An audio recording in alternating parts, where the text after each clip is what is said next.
Give it up. Give it up.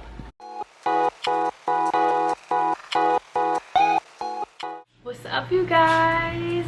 Welcome back to another video. It's your girl Masai, and if you're new here, welcome to the family. Welcome to my video. Thank you for clicking on this video, and welcome to my page. Make sure you smash that subscribe button, like, comment. I like to talk to you guys. I like when you guys comment. I love you guys' feedback, so just go ahead and get in them comments. If you've been on this journey with me, you know the relationship that I have with you guys. It's just like, we like people, you know what I'm saying? The reason of this video, it is how, hold on, I don't even know what I'm talking about. 10 things that you need to know to become a successful athlete. If you don't know who I am, I don't think I'm anyone, but I think I have had a lot of success in the track world from high school and through college. I'm in my final year at the University of Kentucky. I hope that my dryer isn't too loud, because I am drying clothes, but I am a 12-time All-American. I was an NCAA runner-up last year. I got the bronze medal in the 100 hurdles last year, 4th place in the 400 hurdles last year, 4th place in the year before that. Most of the time SEC medalist, SEC silver medalist. So we've had a little bit of success in this track world, in this track thing. So if I can help you guys become a successful athlete and a successful athlete on the track, that's what I'm going to do to help you guys. Now without further ado, if you're interested in this video, like, comment, and subscribe, and let's get into it. Okay, so I had to turn the dryer off because I just couldn't even hear myself think. But anyways, number one that I have on the list is give up old habits. What the new person who's possibly coaching you, like, most likely he's giving you all that he has, and if you are still stuck in your old ways, old things that you used to do, old things that you're comfortable with, you're never going to progress to who you can truly be if you're just holding on to old things. The reason why you're not where that is anymore is because you wanted something new, you wanted to change something. So always talking about the things that you used to do, the old coach said did this, the old training you had, you did this, you did, like, give it up. Give it up. Give it up. My biggest pet peeves is people who transfer, come to different schools, come to different places, and they're coming because they see the success of the school that they're transferring to, and then they just compare it to where they used to be. Why did you transfer in the first place if you're comparing it to how it used to be? At my old school we did this, at my old school we did that, at this we did it. Well, you're not there no more. It's not going to perpetuate you to where you can truly be. You know what I'm saying? You don't know what works until you try it. So just give it a chance. Even if it doesn't work out, God is going to honor your obedience anyway. Number one, give up the old habits, because you're not going to get to where you're trying to go holding on to where you used to be.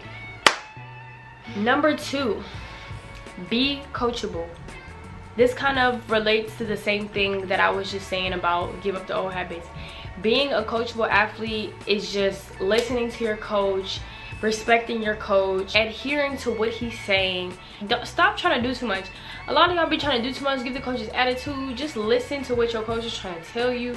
I'm pretty sure that the relationship will eventually formulate into something that you didn't expect it to be.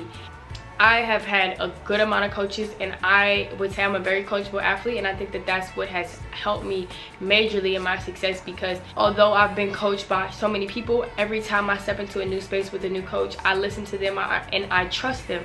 Sometimes on a very rare instance, sometimes some coaches really do not know what they're talking about, but for the most part, a coach is going to give you everything that they have. They're not out here to fail you.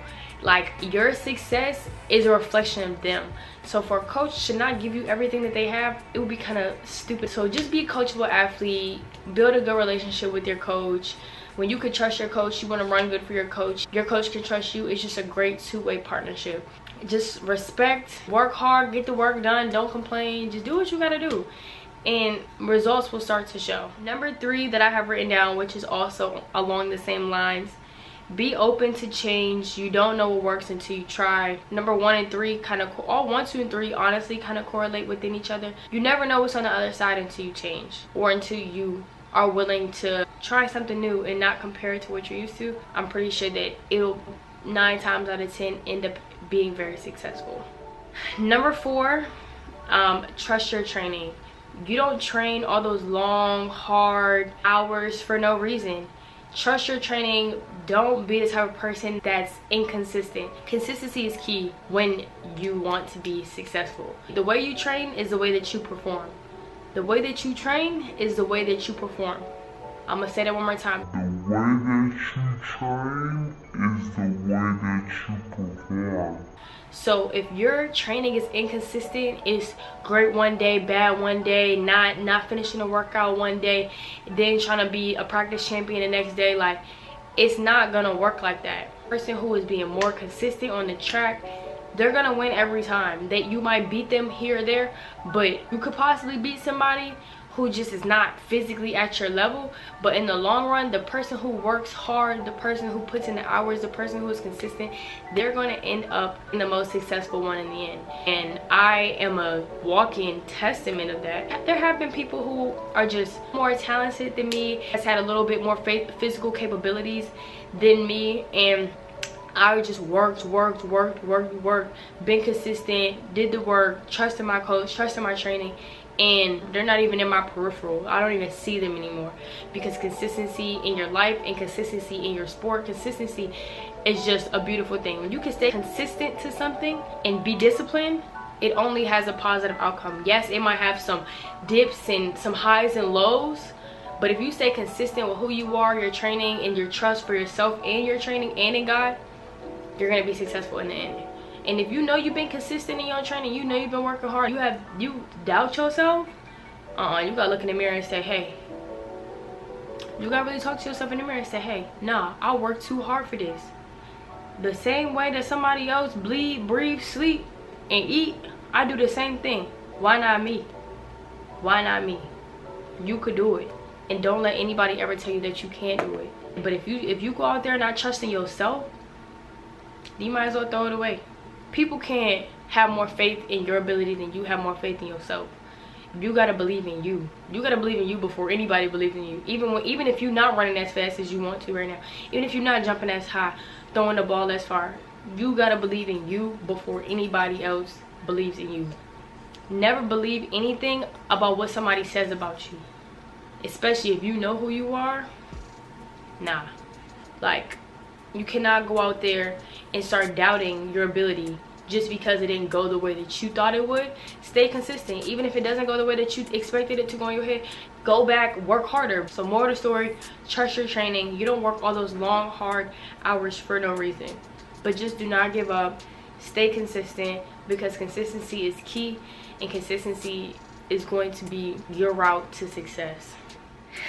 Number 5. This is another piggyback off number 4. Work hard every day. It's a mentality thing. Every day you have to bust your butt. You have to. Like, even if you don't feel like you want to be there, you have to always bring your best efforts to the track. I understand life happens. We don't always want to work hard. We don't always want to be there. But there's going to be some times where you have to compete. You got to go through things. You got to get up. You got to go for a job interview. You got to just do certain things. Life gets in the way. But just because you're going through something, that does not mean that you have to feel sorry for yourself. Yeah, you might not feel up to it, but you could still get something out of that day. You could still get something good out of that day. And getting up and being mentally strong and being mentally tough, like, bro, I don't care what I'm going through, I'm gonna kill this workout. I don't care what I'm going through, I'm a ace this test. I don't care what I'm going through, I'm gonna get it done. And at the end of the day, it's going to build mental toughness. Like, when you stop feeling sorry for yourself, and when you really understand that your mind is really the main thing that's holding you back, you would never think anything bad about yourself. You would never speak anything out your mouth that's not who you are or what you want your life to become. Because, like my coach always says, your words form your world. And if you always speaking down on your life, speaking down on your situation, speaking down on who you are, that's what you're gonna become. That's what your life is gonna become. Literally, what you put out into the universe is what you get back. So, with that being said, bust your tail every day, regardless of how you feel. And this might be a little much for some people right now, and I expect people to feel uncomfortable. Like my coach always says, if it's making you feel uncomfortable, I'm talking to you. And I've had to go through this. Like, there's been times where I don't want to practice, I don't want to be there, but I never speak it, because I know if I speak it, it's gonna make it even worse. It's gonna make the workout even harder. It's gonna make it 10 times more hell. Like, I know sometimes, like, there's been workouts that I've done that I just did not want to do, and I've said it, and it's hard as hell on the first rep. But that's because my mental has already been mentally checked out before I could even start the workout. So it's all about being mentally strong, showing up every day, and not feeling sorry for yourself. This is also piggybacking off of what I previously just said. Number 6, in control of your emotions. Come with a positive attitude and ready to work. Leave the problems at home. At the end of the day, in sports, everything, especially at the collegiate level, it is all a business. It is all a business. So, like, you might find some coaches who really care about you outside of just track and field, or just your sport, or just football, basketball, baseball, soccer, whatever. But for the most part, these coaches are there. This is their job. This is a business. So all the extra stuff that you got going on, I'm gonna tell you a secret. Most of them do not care. So for you to feel some type of way about my coach this, my coach that, like, yeah, and it does hurt sometimes when you thought you truly had a relationship with the coach. But at the end of the day, this is how they feed their family. This is how they put food in their mouths and their family's bellies. So if you're not doing what you're supposed to be doing, most of them will not give you the time of day. So all the extra stuff, leave it at home, because all the drama and extra stuff is just pulling you further and further away from your goals, pulling you further and further away from what you're meant to do and what you're called to do. And if you are just coming to the track with all this drama, being inconsistent in training, just being someone that comes with a lot, it's really hard for your coach to really, like, want to coach you. You know what I'm saying? Like, a coach is a human too, and they have a very low tolerance. Most of them, I'm not speaking for everybody, most coaches have a very low tolerance for BS. So if you're not coming there to do the job that you signed a paper to do, then it's like you really in the way at this point. So leave it at home. Never make excuses for yourself. You can always find a way to grow. 9 times out of 10, no matter what the situation is, you can find some way to grow. Excuses for yourself only continues to set you back and never pushes you forward to where you can go. And I'm going to continue to talk about where you can go, because you never know where you can go until you really lock in, focus, and literally listen to all these things. And I promise you're going to start to see different changes in your life. You're going to see success just start to occur, even if it's not overnight. If you just continue to practice these things, I promise you it will start to translate to your life, and you'll be like, damn, wow, this is really working. And this is what has sustained me through college. Like, I've been pretty successful every year I've been in college. There's some people that don't ever make it to nationals at all, and I've been blessed to make USA teams, Olympic trials, world championship teams. So if you can always find a reason to blame it on yourself and grow from the situation, then you're gonna learn in general. Even if it really truly wasn't your fault, even if it really truly was a reason to blame somebody else, if you still find a reason to say, what could I have changed, you're gonna grow. If you can just recognize one thing that you could have changed, you're already winning. Because there's a lot of people who cannot take accountability, who cannot sit down and say, man, maybe I could have changed this. They just love to blame stuff on everybody else. And I'm the type of person who, I don't like to surround myself with people who like to make excuses for themselves, who like to make excuses for the situation, who like to make excuses for the things that you can't change. Sometimes there's just certain things that you cannot change, so just constantly speaking about them is not going to change your situation. Sometimes you got to change your thoughts, change your mind, change how you speak about it, and then maybe it'll start to change. I'm really dropping dimes on y'all right now. Number 8 is trust the process. Sometimes that sounds hella cliche for real, but you might really have a bad coach and he really might not know what he's talking about.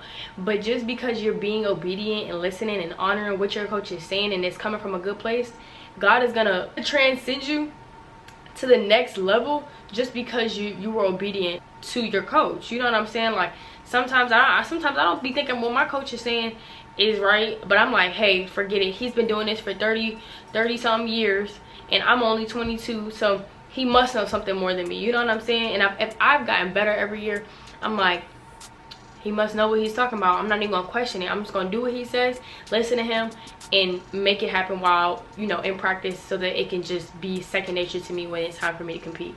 So trust the process, guys. You know, the process, and it doesn't always, it's not always a beautiful process, and everyone's process isn't the same. Looking at the next person, I'm just gonna combine like 8 and 9, because 9 I put don't compare yourself to others, because everyone's process is completely different. When you see people who are winning gold medals, it looks great when you look at it, but you don't know what it took for them to get there. A lot of people don't share the stories of how they got to where they are now. You just see the end goal. You just gotta focus on yourself. And for track, for example, it makes it super easy to learn. Stay in your lane, follow your path, not trying to do what the next person is doing. Comparing yourself to others is literally a thief. Like, it's a thief of your happiness, it's a thief of your joy. And you could be progressing, you could be doing great, but just because you're comparing yourself to the next person, you're not gonna think you're doing anything at all, when realistically you've came such a long way. Like, you cannot compare yourself to anybody. Like, and that's super hard to do, that's super hard to say, especially in this time where social media is so prominent. It's just hard, but you just gotta remember, like, everyone's process and journey is different. Everyone has a purpose and a calling meant for them. Like, God has strategically placed all of us on this earth for a reason to begin with. Then we all have a purpose with our name attached to it. So hating on the next person, like envying the next person, that's not gonna push you nowhere to where you're trying to go. It's only gonna continue to keep you stagnant and set back. That's just as straight as it gets. Number 10, build a relationship with your coach. I kind of touched on this in the beginning. Having a relationship with your coach, being able to trust your coach, knowing that you could call your coach, it's a very important thing. Like, my coach and I have a really strong, close relationship, and I just know that I can trust him. I know that I can trust his word, and it's like, you want to do good for someone that you rock with, you know what I'm saying? Like, it's just like a friendship kind of thing, but not like a friend. It's like more of like a father figure. I know sometimes it is hard to build relationships with coaches who you might not get along with, who they might be kind of weird, but just try as much as you can, as much in your power, to just build that respect and try. Most of the time these coaches are not going to be chasing you around. They're not going to be trying to figure out what you got going on. You're the athlete, and you have to be the one that makes a conscious effort to build that relationship if you really want it. Try as much as you can to build a relationship with your coach, because that is another key to successfulness and great performances. The last thing that I'm gonna say is limit drama, stress, and other things that can cause you to be unfocused. At the end of the day, the less you have to think about, the less stress that you have, the easier, the better it is going to be for you to compete at the end of the day. If your mind isn't clouded with all these things, all this unnecessary stuff, like, it's a cloud. And if you can just clear those clouds up, you can just see your goals, you see where you're trying to get, see where you're at. I promise you guys, I'm telling y'all, this is the keys to success, y'all.